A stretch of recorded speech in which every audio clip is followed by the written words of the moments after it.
Good afternoon, everyone, and welcome to Project Positive Planet. Joining me today is Leo from the Salt Chamber. How are you today, Leo? Doing really good, thanks. How about yourself? I'm doing great. Yeah, excited to talk about salt. I have a few slides, so we'll just Yeah, introduce what we're doing today. So this is Why Salt Therapy, Episode 1, featuring Leo Tonkin, CEO of Salt Chamber LLC, and myself, Stephanie West, founder of We Consulting and Caribbean We. And today is brought to you by Salt Chamber. So, Leo, tell us, how did you get your start with yeah. salt?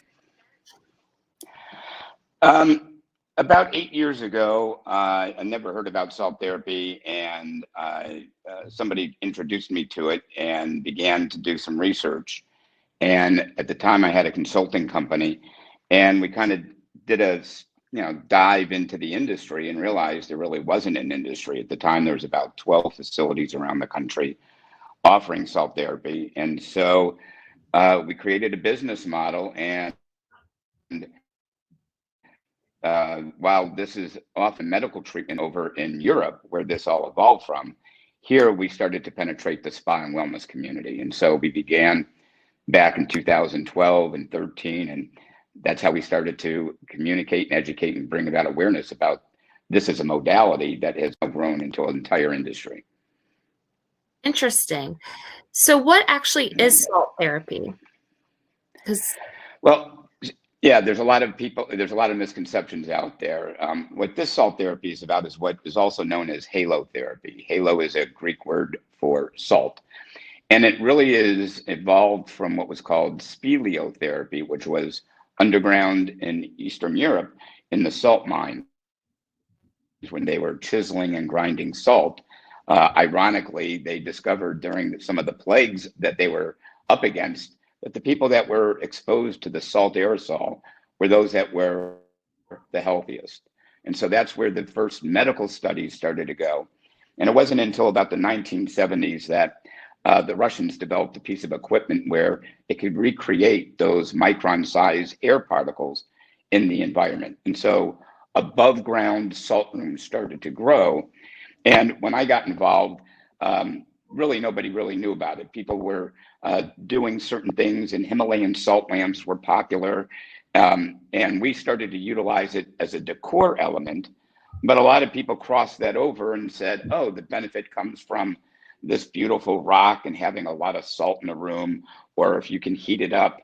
But that ended up being all false. That was all marketing. The real salt therapy that we're talking about is the kind of salt that you are in an enclosed environment, and dry salt particles, not moist, not wet, not quite like the ocean, which is often moist salt, but this is dry salt particles that people are exposed to, breathing it into a room or a small type of a chamber.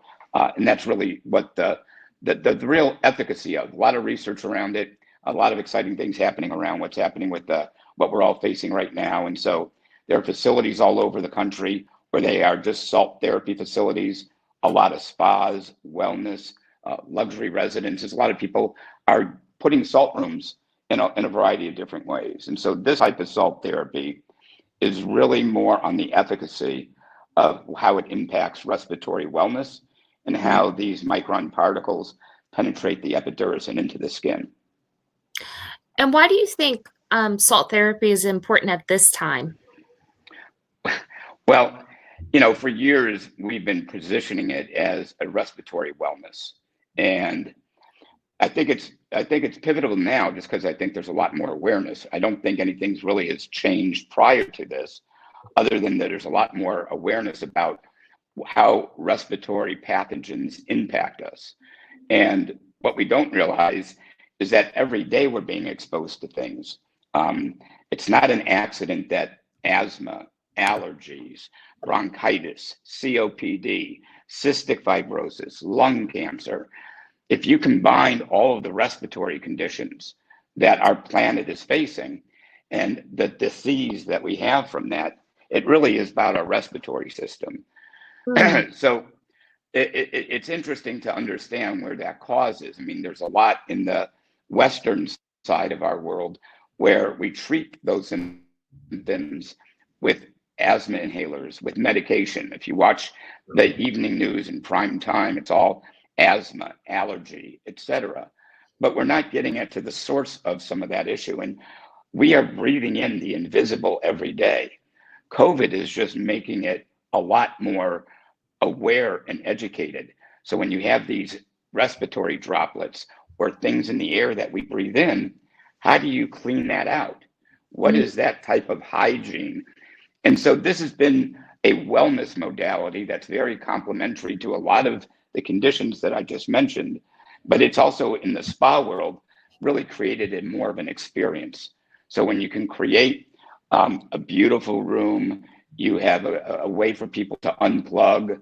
That it is a non-touch service in the spa world. Salt is sanitized.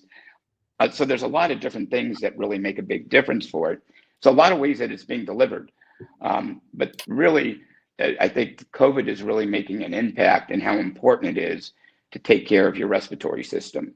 So this is, while there's a lot of facilities right now that are closed, there are a lot of spas that are looking at how to reinvent themselves, as you know. Many are taking treatment rooms and making a small salt room or adding a salt booth. So this is now going to become a heightened awareness. I mean, we've been working on it for 8 years. And, when we started, there was only 12 facilities offering salt therapy, and we have done well over 1,000 projects up to date now. So everybody's, the hot topic right now is preventative immunity and building up your immune system. Is there preventative respiratory care? So is this something that could help strengthen your respiratory system, not just cleanse it, but could it be a preventative measure during these times? Yeah, I mean, there's a lot of research that's been done predominantly overseas, but there's been some recent studies with double-blind, placebo randomized testing with children that have been pre-asthmatic and how they would be in a salt room with the halo generator, which is the device that creates the dry salt aerosol, and those that are not. We're working right now with an infectious disease physician who was the first one to discover the first case of COVID in the state of Nebraska. And so this is presenting some real testing right now. So we are going into clinical trials now for how this can be utilized as a preventative measure, as well as recovery and a detox and a rehabilitation. A lot of people that have had COVID have come back from tightness of the chest, a shortness of breath. So a lot of evidence around there. And so people are taking this on as a preventative measure, as a hygiene, as a cleansing. We have athletes doing it because it's opening up the airway passages. So if you think about asthma medication that are anti-inflammatory, and as many people know, inflammation is the cause of so much of our issues. This opens up the air passages and reaches deep down into the respiratory system. So more oxygen is given. Salt's also so there's been some testing done now that people that have a lot of salt facilities, you may have seen some people have loose salt on the floor as a kind of a experience about being in a salt room.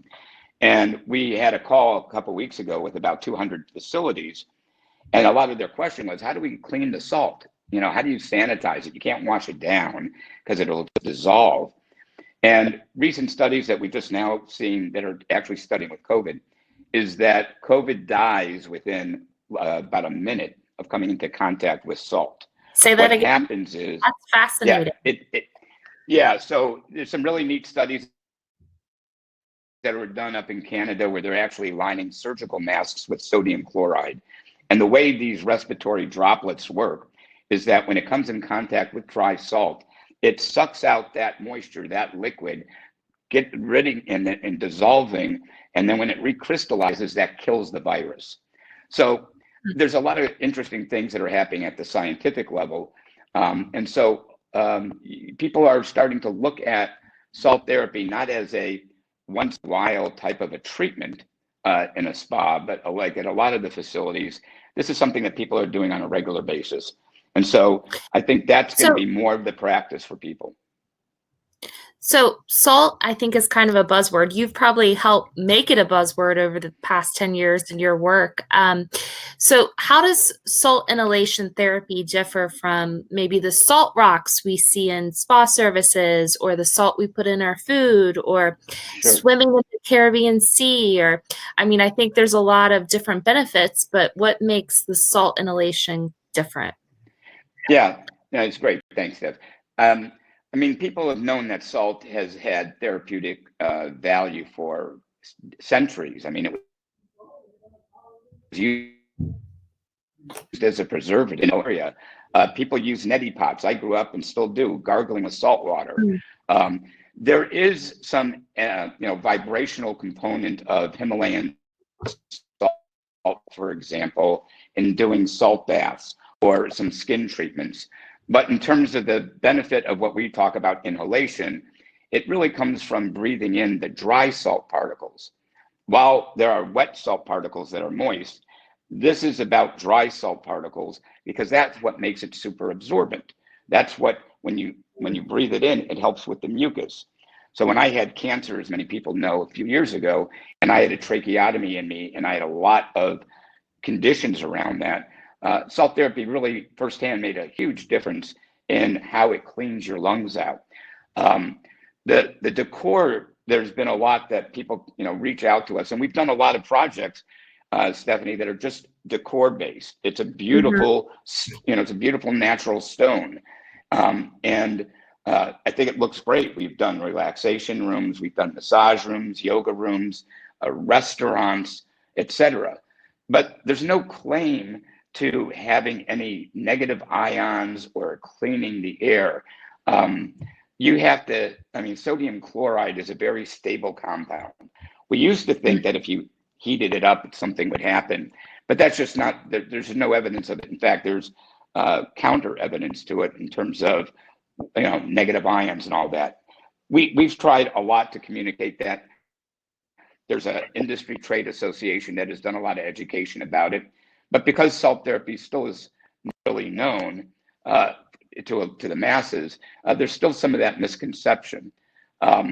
There is the placebo effect of it. When you're in a nice room But and it's back to that, Leo. So if the sure. salt is in the air, could it not be, as it cleanses our lungs, could it not be cleaning the air? Because I think that's one thing consumers may be looking at the future is actually the wellness of hotels or spa rooms and the cleanliness of the Sure. air. And they say they're coming out with tests. Will they actually be able to test the cleanliness of the air? Yeah, no, it's great because over the last few years we've been doing a lot of work with clean air therapy, which is Mm, really what's up and coming now. So when we design salt rooms, there are some particular ways of how you need to design it to work with your HVAC system. And so when you get to the root of some of the issues that we have with our respiratory system, there is the outdoor air quality and the indoor air quality. And according to the World Health Organization, it could be up to 5 times worse indoors right. between the chemicals that we use, between electromagnetic frequencies that are in the air, just airborne pathogens and everything else. So yes, when you're in a salt room, the dry salt particles, it actually makes it a cleaner room. Salt in the room is a super sanitize. It cleans it really disinfects when anything lands on its surfaces. So you have that quality to it. So when you combine it with maintaining a clean air system, such as we're doing things now with installing UVC lights and special probiotics that get put into the air handler, I think is part of the next evolution of what we're working on. So while we created the salt therapy, we're now doing a lot of work on clean air therapy because that impacts what you and I breathe. And Mhm. I think, climate awareness, allergy seasons have shifted because of things. Allergy seasons are much longer. They start earlier. You have raging fires in California. The quality of the air that we breathe is making that difference. It's not an accident that the longer we live, the more our respiratory system gets damaged. Mm, Why? Because we're being exposed to the elements a lot longer.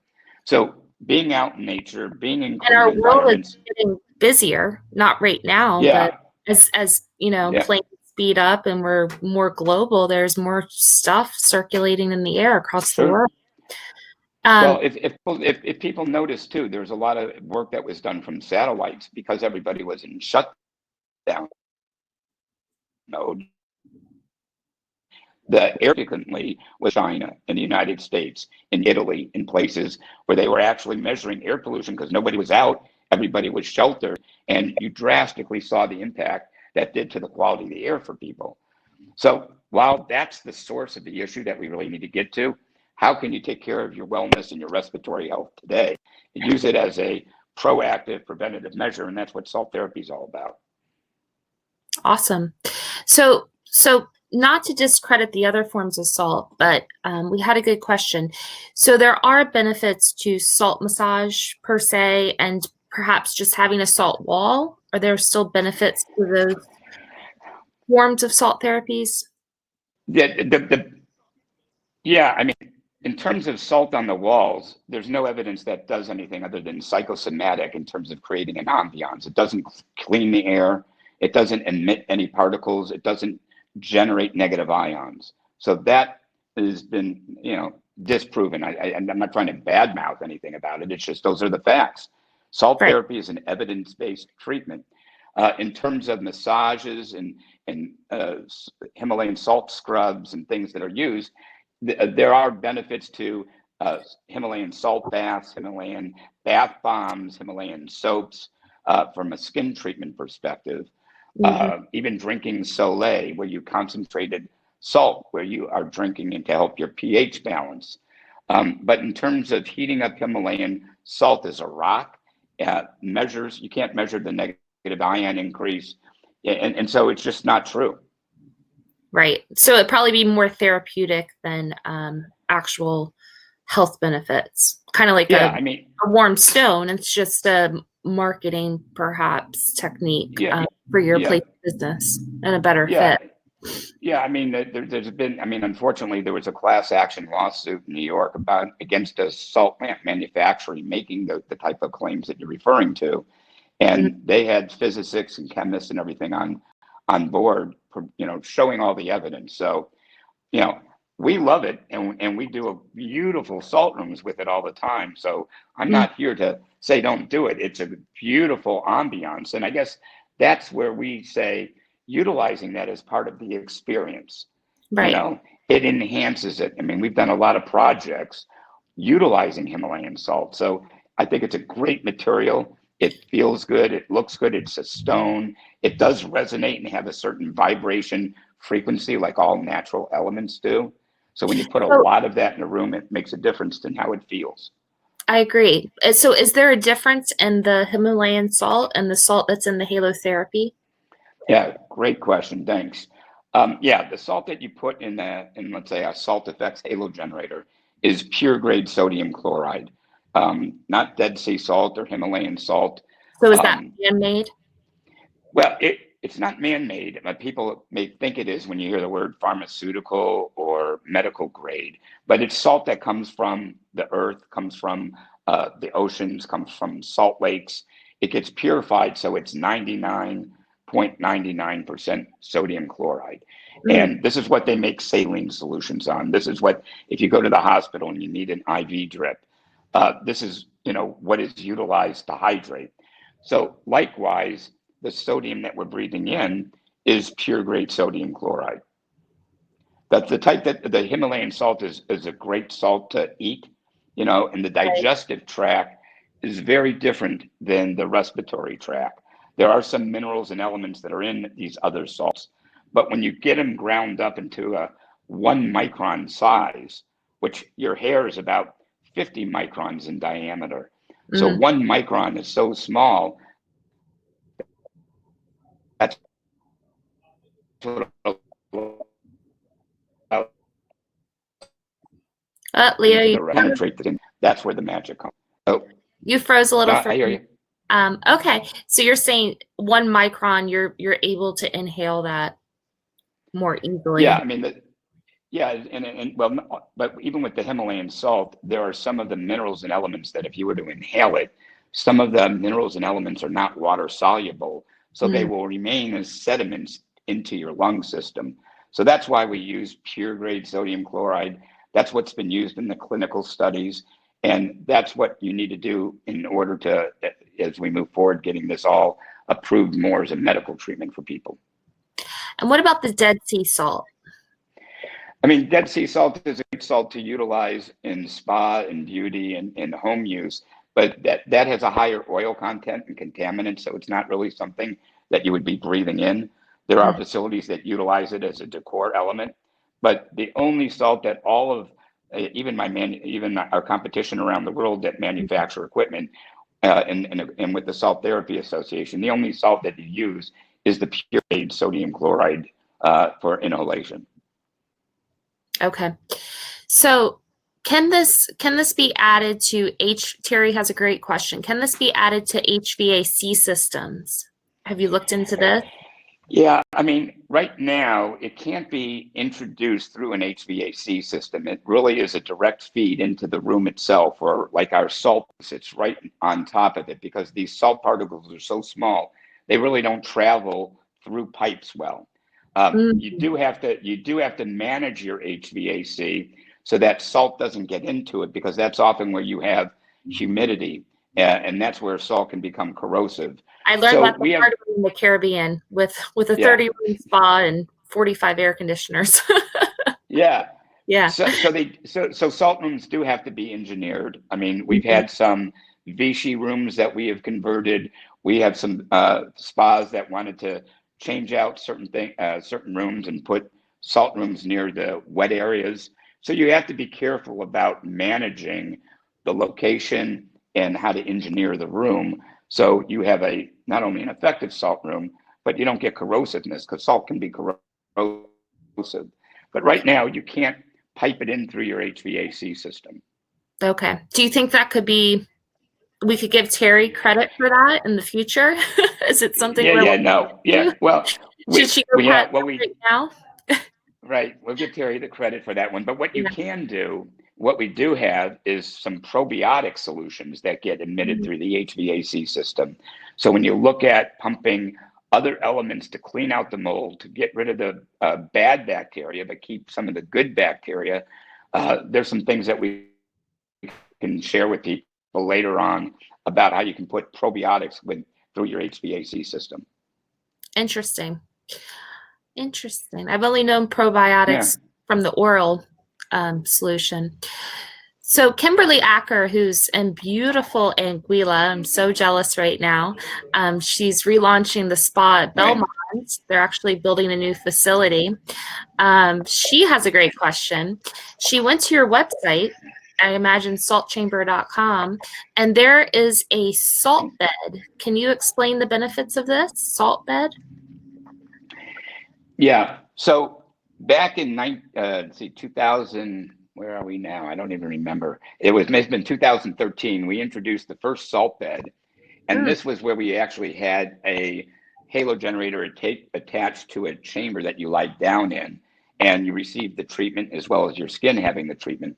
Since then, we reconfigured it where you still put a halo generator on a small room, but instead of a standard massage table, you have the Himalayan salt embedded into the salt bed. It's heated up. It doesn't really have the benefits of anything other than that as an experience. So Mm. there's a different experience when you lie down in the salt, and it's part of the whole wow factor, if you will, of different type of body treatments. There are some facilities that have the bed and they don't even use a therapist. They turn the halo generator on and someone's there lying for about a 20 to 30-minute respiratory treatment and skin treatment by being exposed in the salt room. You know, you put some sound therapy to it. So it's part of the experience. But in terms of the benefit of just Himalayan salt alone, that's where it differs. Mm-hmm. I mean, there are facilities that a lot of facilities have converted massage or treatment rooms into a small salt room and have used a standard massage table inside so that somebody can go in and relax. And even they're doing what we call salted massages, where the therapists are in the room giving a massage with the dry aerosol being dispersed in the room.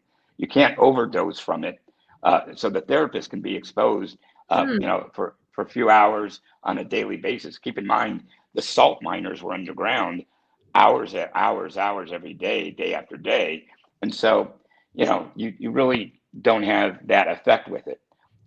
So I have an interesting story about salt. So when I moved to Turks and Caicos, it was one of the originators of the big revolution during the American Revolutionary War, when they were pulling all the salt from the Bahamas and Turks and Caicos to preserve the meats and whatnot. It came from there. So they have these beautiful salt ponds still in existence where you can go and like rake the salt. So I was creating my own products from the salt there in Turks and Caicos.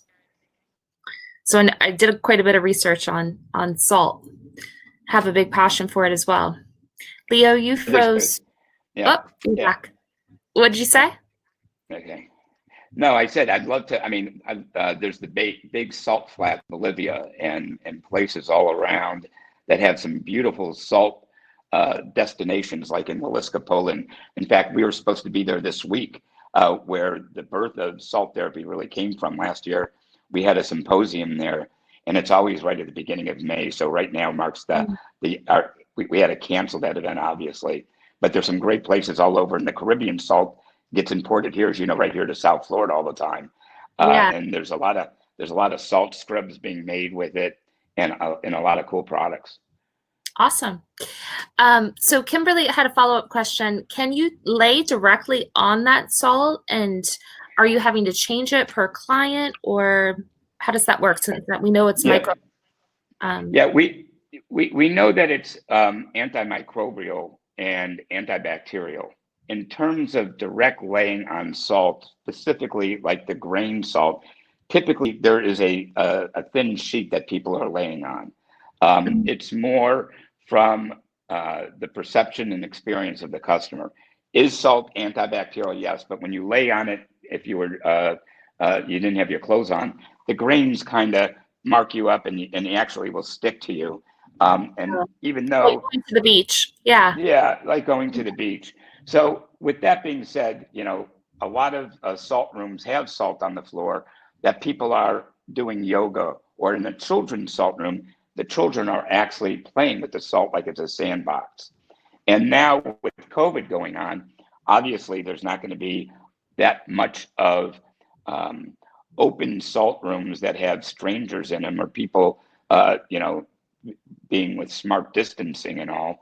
And it was a real challenge to understand, can you go back and play with the salt again? And while it is antimicrobial, and that we're learning that COVID can be killed within a minute, we're still taking the extra precaution of people not being directly onto the salt. That's why when they walk into a salt room, they have disposable booties, and such. Yeah, and I think a lot of this too, I mean, psychologically, we're all thinking about COVID constantly, and it's going to be with us for a while, in taking extra precautions and distancing and things like that. Christine Clinton said, "I love the idea with children playing with the salt." He's our partner with Global Wellness for Children. Yeah. Well, and the children's salt rooms have been really popular in the facilities. I mean, they have these beautiful wall murals. They make it look like a beach scene. They have toys. The parents sit around the perimeter. It's like a play date. And here the kids are breathing in the salt air. And a lot of children go through being pre-asthmatic and having conditions. So a lot of research around that. Whether when we start again and having children playing with each other, to your point, I think is going to be part of what we need to see what happens. But that's how, up until then, how children's salt rooms work. We actually have salt rooms in child daycare centers. So when they have play dates or nap time, they're in a salt room. I love that. And we work a lot with the hospitals as well, like Joe DiMaggio Children's Hospital in Miami and things like that. It would be so therapeutic to see children being able to enjoy that. So we have a few more questions. Leo, can you talk a little bit about infrared saunas with Himalayan salt and your thoughts on those? Sure. Yeah. We first introduced taking our halo generator and putting it with infrared saunas and traditional saunas about 6 years ago. And what we've learned, and we still do it today in terms of the infrared, the challenge that we tell people is you can use it as an infrared or you can use it as a salt therapy. When you combine it together as a treatment is where you need to be of caution, because if you are using the infrared and you come to the temperature of sweating and you've got dry salt aerosol in that environment, then that dry salt aerosol is not going to penetrate the skin. And actually for the guests, they're going to get really sticky, salty skin that's going to then harden up on them. So they really got to be able to wash that off. You could still get the respiratory benefit, but by also introducing moisture from sweat into the environment, you start to minimize the efficacy of the salt therapy. So it's great to do it as a either or type of a multi-purpose unit. Doing it together, you need to make sure what temperature and what type of infrared you're utilizing to really adjust how it can be effective for you. Interesting. And then Jen Templeton had another question. Do you think salt rooms will ever go back to no booties for those of us that have salt on the floor? Or do you think this will be the new norm with booties? Well, the Salt Therapy Association has always advocated to people should have some foot coverings on. That's why people need to take off their shoes, and they should have booties and or socks. While I do know in practicality, there may be people that have taken off their shoes and socks and be barefoot in them, or same with the children. That really is not a protocol that should be followed regardless of COVID, even though that's done, out there in the marketplace and what people are doing. But booties have always been what the Salt Therapy Association has recommended. Unless we like yourself have our own personal salt room and it's only in contact. Well, that's the thing. I mean, I mean, that's it. I mean, the problem that you have is that somebody has open wounds on their feet. All right, when you start looking at it from an OSHA or a health perspective, is where you have some issues. So, do people do it? Yes, but according to quote the strict interpretation of the codes, people should have foot coverings being on the salt. And right now, we're recommending you go above and beyond whatever codes are to protect yourself, your staff, and your guest. Another question from Carrie Beckham. Does the number of people in a salt room depend on size in terms of still being effective? So say you have a 10 by 10 or a 20 by 20 room, is there a recommended number of people in that room for effectiveness? Well, let me answer it this way. The size of the room, the cubic volume of air determines the length of a session, because you have to have so many salt particles per cubic meter of air space. That's the first thing. So in rooms that are larger than 150 square feet, typical salt sessions for efficacy are 45 minutes. And the halo generators are programmed based on the specific measurements of the room. Rooms that are smaller than 150 square feet, such like many treatment rooms, are done in 25 minutes. So those rooms can be turned twice an hour. Being in, let's say, one of our salt booths, that same efficacy can be accomplished in just 10 minutes. But in terms of the number of people, right now, obviously, there's going to be smart distancing. So you're going to need to be able to have separation between guests. And not only that, I think initially when they start, when people start to reopen, as much as many of the salt therapy facilities deem themselves as essential during this time to be providing recovery from COVID patients, I don't think that strangers, people that don't know each other, are going to feel comfortable going into a room with other people. So there's some new designs that we're doing with people where they are going to more of the salt booth way, because people are going to want to get salted. And a lot of people don't have an hour to schedule all the time. But if I can come in 10 minutes, I can come in on a weekly basis or be able to build this as part of my routine, great. They're converting small rooms into 2-person rooms where they're coming in as either individuals or coming with their couples or with a child and a parent, people that know, how they know each other. Still separation, but there's a lot of different ways that things are being adjusted right now. That's interesting. So, a lot of times people will go and work out and steam or sauna before. So that could be something as well. They come for your yoga class or whatever regularly scheduled fitness you have, and then get salted before or after. Could be an upsell. Yeah, I mean, spas are utilizing salt therapy, one could be a standalone revenue generator. So it's a great thing for spas that haven't had it to be able to bring in a whole different marketplace in their community by really educating them about respiratory wellness and hygiene.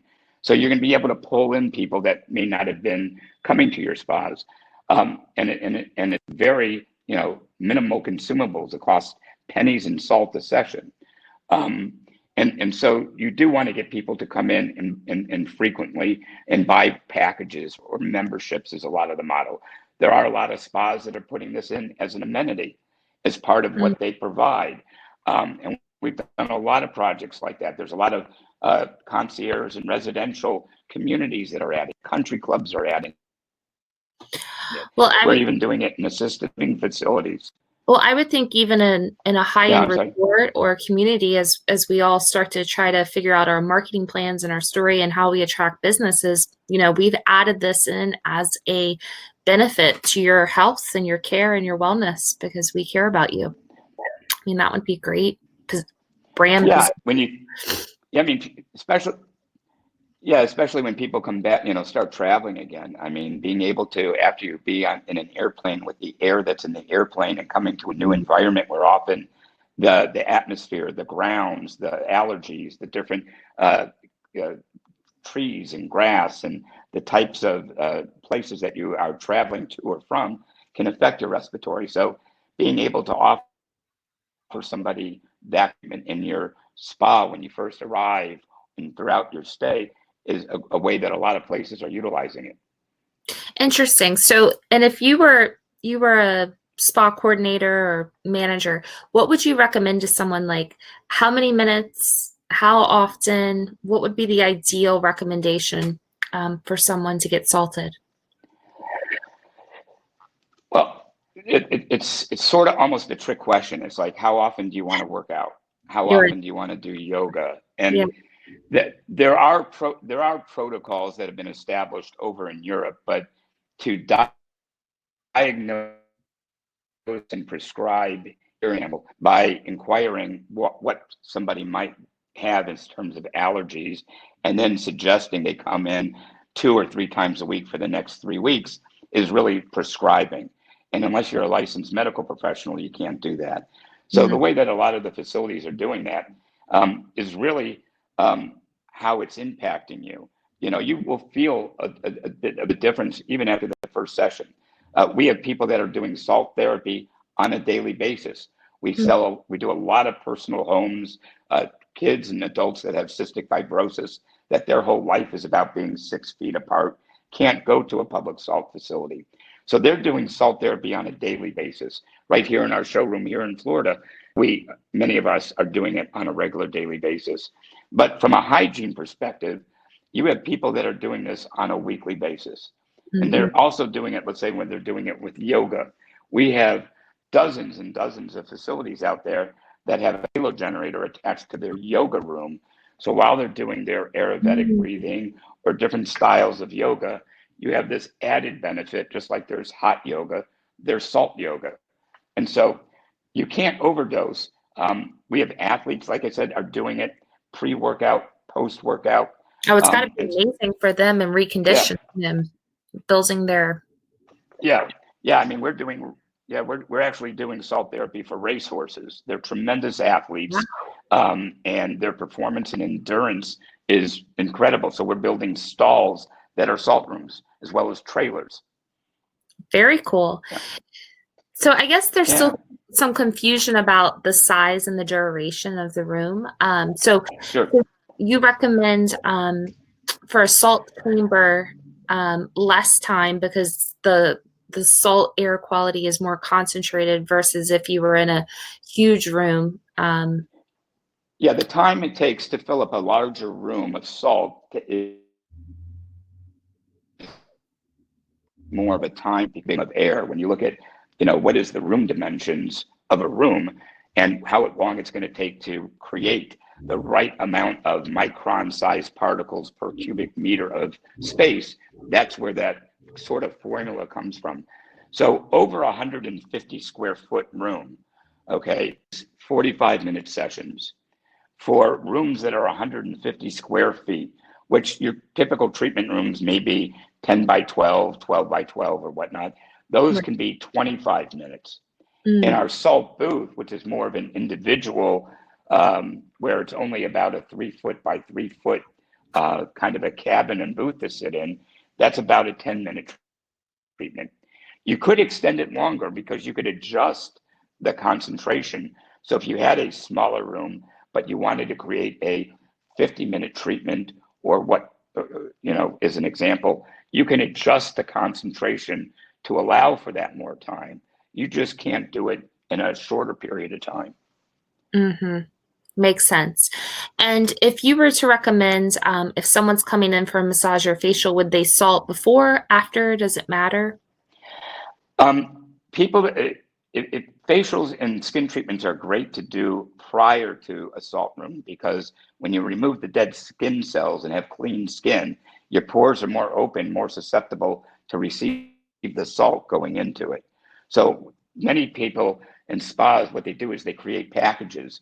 So while you have salt therapy as an amenity, you have salt therapy as a standalone treatment by itself. You have now packages and signature treatments where you could be doing an exfoliation, and then in the salt room, you can do a facial or skincare. And then in the salt room, likewise with the massage, some are doing it combined at the same time. Many people are getting salted first, getting into that relaxation mode, and then going to get a massage. So there's different ways that we've worked with our customers in developing some of those type of signature treatments. And is it relaxing for those that haven't experienced it? I know it's relaxing to me, but when you go in, what do you feel like when you're in the space in the moment? Well, I mean, I think that's the beauty of the salt therapy, where you design these beautiful rooms, you have these beautiful chairs. Many are incorporating sound therapy. Um, a lot of people, they, they fall asleep. Much relax, and so the benefits of the stress and anxiety that we all are going through, and there's no electronics allowed in a salt room, so you're not in there with your cell phone or your, doing anything. It really is a time to disconnect, focus on your breath work and a lot of the Mhm. breathing that a lot of us know about. And it's just getting into that space. So it is very relaxing. In fact, there are some issues with some salt rooms where people fall asleep and are very loud Okay. snorers. How much salt is too much salt? Can you oversalt? Um, well, there hasn't been. I mean, one of the questions a lot of people ask is, if I have high blood pressure or hypertension, or I'm supposed to be on a low sodium diet, how Mm, does that affect? And right now, there's been no studies to prevent it. Again, the respiratory system is very distinct from the digestive system. And these particles are so small. A lot of people, if they haven't been in a salt room, it's not like you're walking into a room that's like a steam room where you see this cloud of salt all over. These particles are micron sizes. Unless you hold up a laser or a light, they're almost invisible to see, which is what we are dealing with COVID right now. There are right. things in the air that we do not see. And it's not just COVID. There are other pathogens, dust mites, things that if you saw, you would be really concerned that this is what you're breathing in when you're inside or outside, which Mm, is why we're really promoting the respiratory hygiene side of this all. very good. And what's the right temperature? So say you get a salt chamber, you build a salt room, what temperature ideally should that room be at? Yeah. Temperature in a salt room can be whatever is comfortable. The biggest issue is humidity.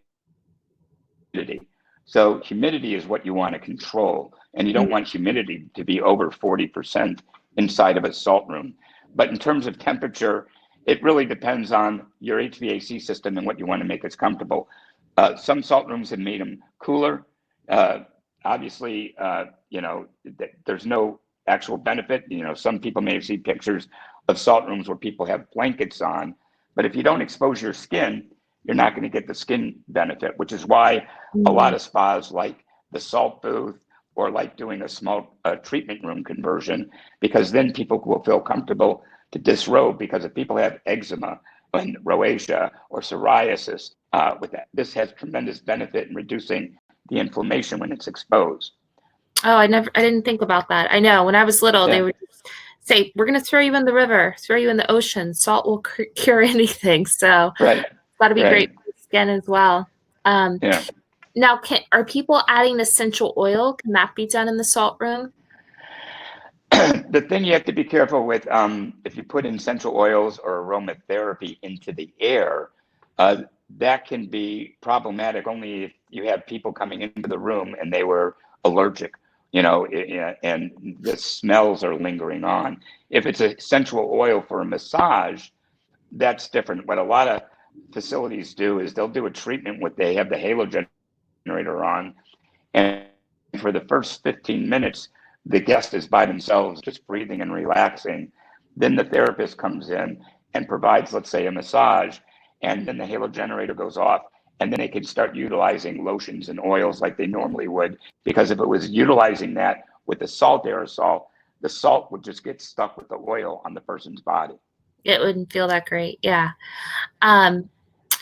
So Cindy Marino had a great question. What happens if it's too humid? Because we work with a lot of Caribbean properties, so controlling that humidity in the air has to be a challenge for you in Florida as well, I'm sure.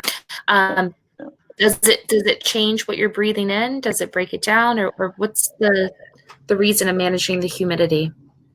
Well, there's ways of managing the humidity. So we work with engineering on the HVAC side to make sure that it's not going to be a humid room, whether that's a dehumidifier, where the halo generator is based in the air intake it takes in. So without getting too technical, there are ways to design it. I mean, we have salt rooms that are in the Maldives, that are in St. Thomas, in Mexico. So a lot of climates, most places have conditioned air.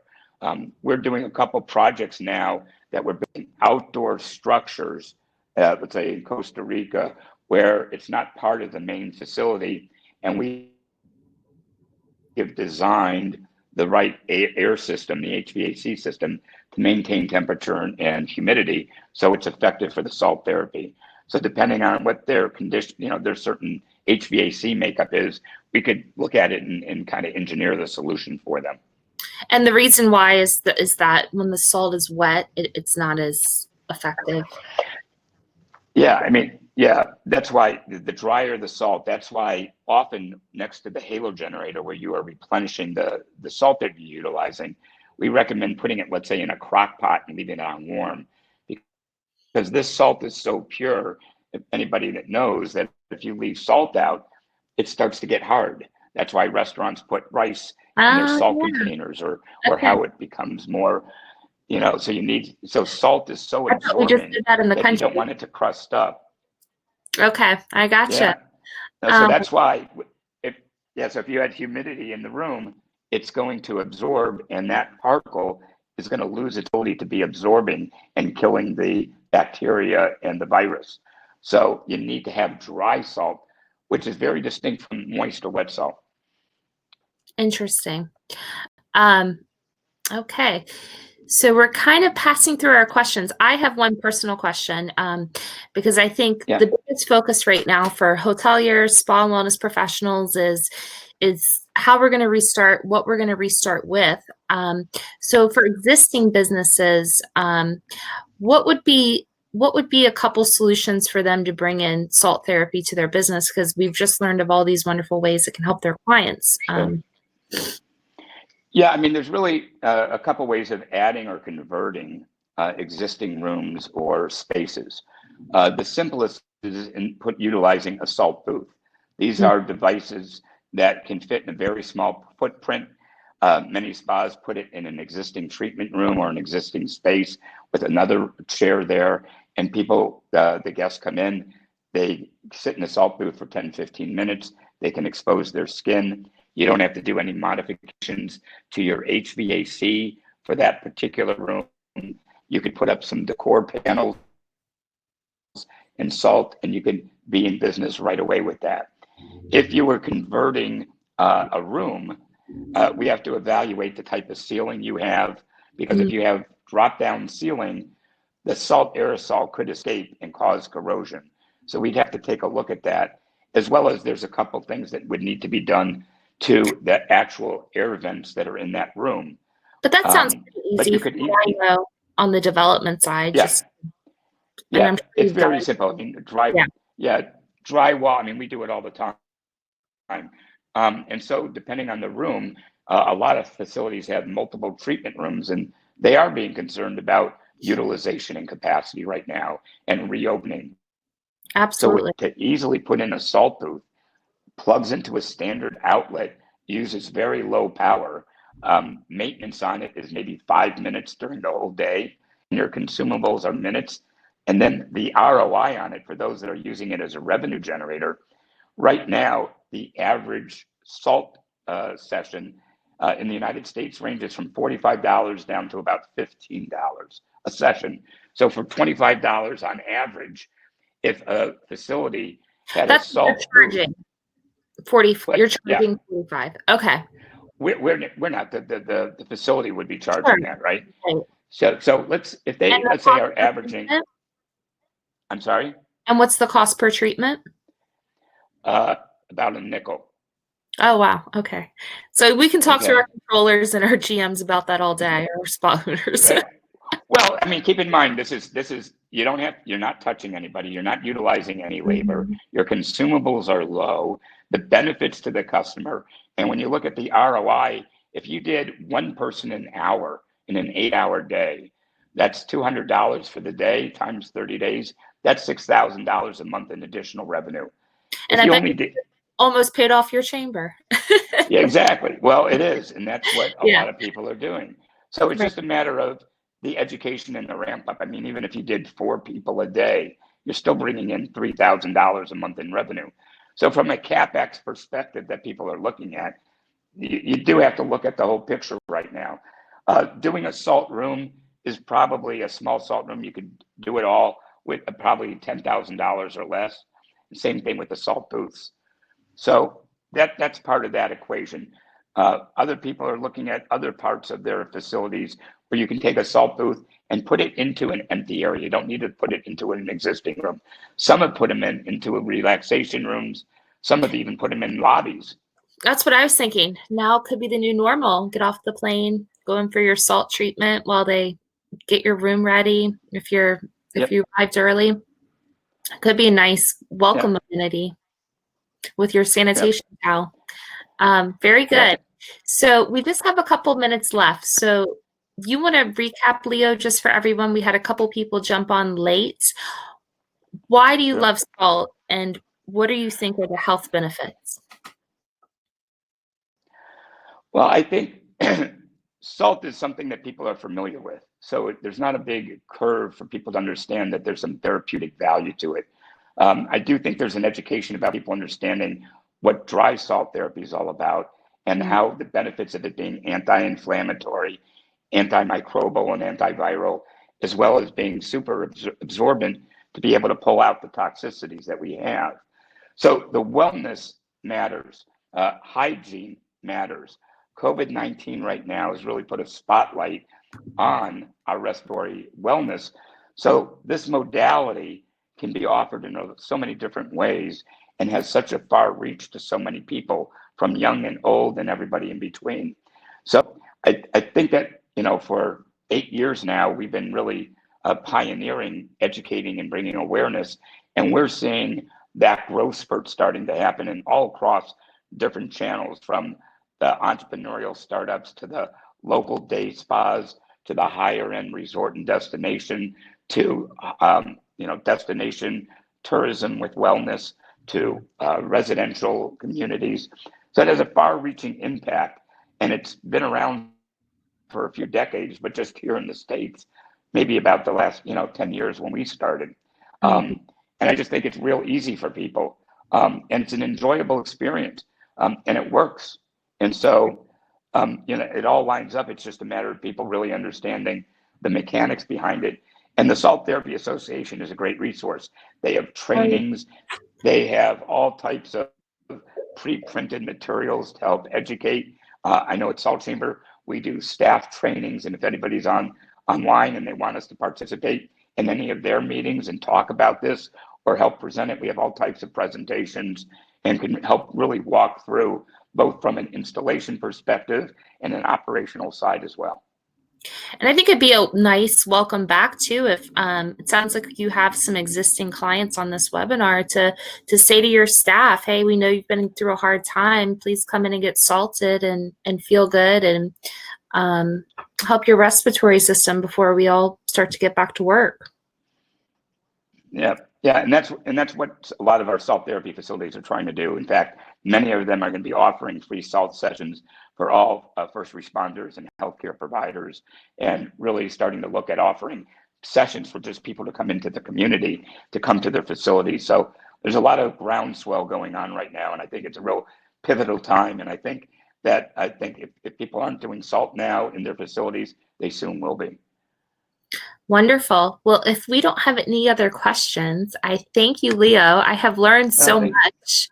I thought I knew everything there was to know about salt therapy, but apparently I did not. So Leo Tonkin, again, he's the CEO of Salt Chamber LLC. We will share his information if you have any interest in following up with him.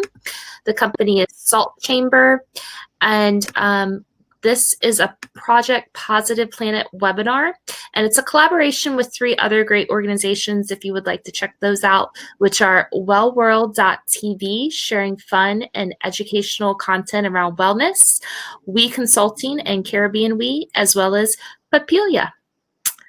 So thank you again, Leo. This was so fun, and we're going to do this again. We're going to have a little... Yep. So if you guys have more questions, we're going to have additional expert speakers on salt and all the wonderful benefits. So I thank you guys so much for joining us today. Great. Thank you, Stephanie. Appreciate it too. All right. Bye, Leo. Have a great day, everyone. Bye-bye. You too.